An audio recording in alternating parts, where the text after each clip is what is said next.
Assalamualaikum, wahai para pejuang.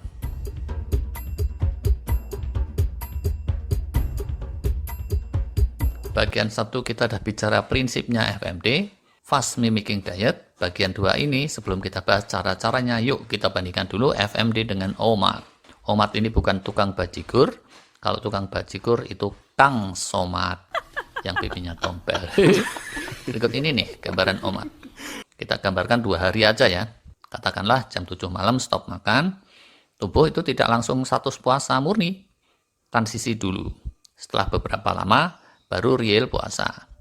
Sampai besoknya terus makan, jam 6 sore itu juga tidak lantas instan masuk ke status pesta. Transisi dulu. Habis itu baru status pesta. Selesai pesta, transisi lagi. Tapi di hari kedua, ini transisinya menuju puasa real, mau mendek, dan otomatis puasa realnya jadi memanjang. Sampai dapat makan jam 6 hari berikutnya lagi. Semoga jelas ya, silahkan dicermati. Hal penting yang harus diperhatikan di sini, walau cuma sekitaran sejam atau kurang, tubuh sempat mengalami status pesta akibat dari makan kenyang. Sesisanya 23 jam itu tidak makan. Walau begitu, habis status pesta itu tidak langsung status puasa real, tapi sempat status transisi dulu beberapa lama. Berikutnya, mari kita lihat bagaimana kalau FMD atau Fasting Mimicking Diet. Di FMD ini, menurut resep Profesor Longo, cukup 5 hari. Nggak makannya benar itu kelas ringan, cuma 12 jam. Jadi selama 5 hari itu 12 jam kesempatan makan, 12 jam tidak makan. Gitu berulang kali, tapi efeknya seperti puasa terus-menerus. Karena apa? Karena makannya itu dipirit.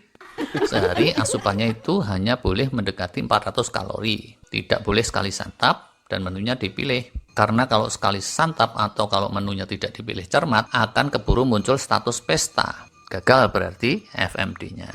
Catatan di sini, batas 400 kalori itu tergantung usia dan berat badan. Jadi ya, kesempatan makannya itu bisa 5 kali lah, gitu kira-kira tiap hari.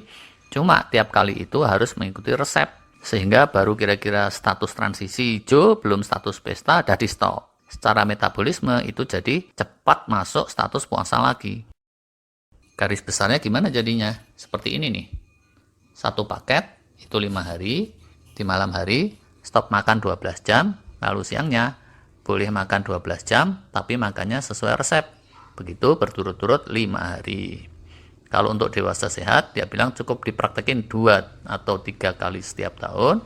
Kalau mau diintensifkan untuk terapi, misalnya untuk mengatasi pradiabetes atau kondisi degeneratif tertentu, itu dipraktekin sebulan sekali.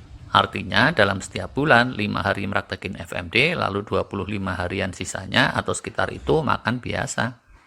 Pas harinya makan biasa, tentu nggak boleh ngawur. Polanya tetap 12-12. 12 jam di malam hari tetap fasting ringan, 12 jam sisanya baru boleh makan. Porsinya sesuai kebutuhan, nggak boleh kalap dan harus balance. Nggak boleh kebanyakan karbo atau kebanyakan junk food. Kelompok tertentu bisa dicek di situsnya, itu dilarang untuk mempraktekin FMD. Kalau beli paketnya dia di California sana, itu tinggal ikuti resep dan petunjuknya, selesai. Tapi mahal dan lagi pula ngapain jauh-jauh beli ke sana, karena sebenarnya resepnya itu bisa kita bikin sendiri. Inti resepnya apa sih?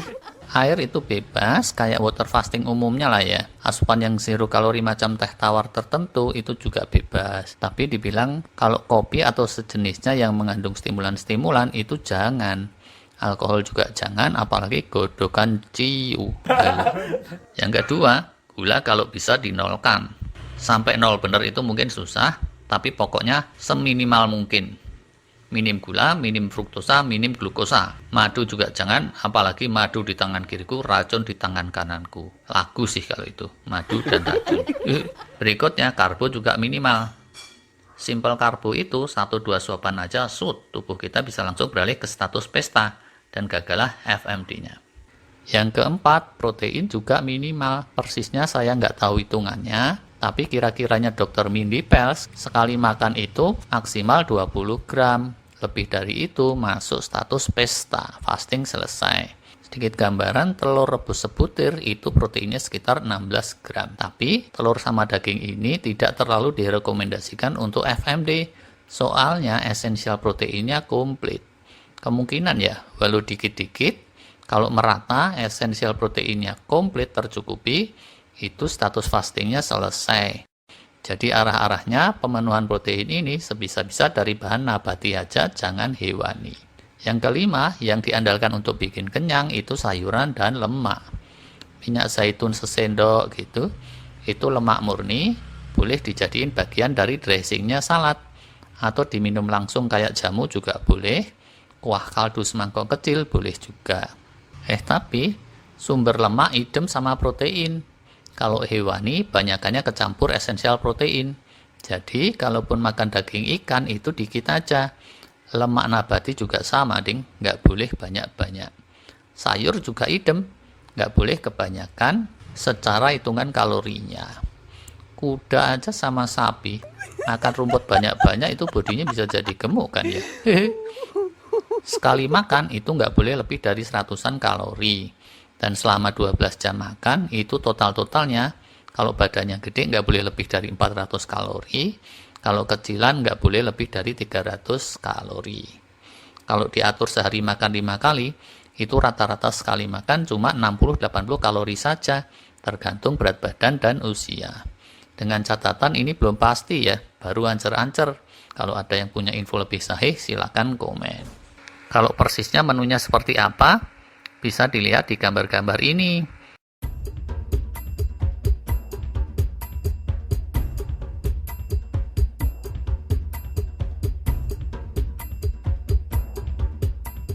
Banyak yang kelihatannya maknyus itu ya.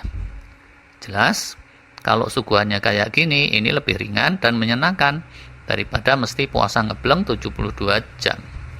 Rujak cingur gitu ya, yang tanpa cingur dan tanpa lontong, kalau porsinya kecil, satu untuk berdua, mungkin bisa juga dipakai FMD. Atau urap sayuran atau pecel sayuran. Kenapa tidak ya kan? Oke lah, begini dulu terkait FMD. Terima kasih.